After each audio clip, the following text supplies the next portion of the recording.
想去深圳馬崙山睇瀑布，其實唔使一定要去北門同仁壁，西北門先係馬崙山睇瀑布嘅正確打開方式。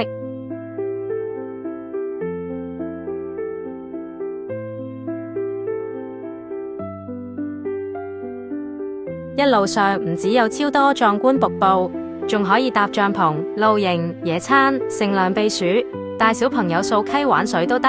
而且呢度都係免費開放，搭巴士可以坐 M480到終點站馬崙山公園，自駕就導航馬崙山郊野公園西北門。記住週末同節假日要提前預約泊車，開放時間係朝早6點到夜晚6點。從公園一路直上，唔止瀑布夠壯觀，路邊全部都係小溪，沿途都有遮陰嘅樹木，行山都好舒服，絕對係夏天乘涼避暑嘅好選擇。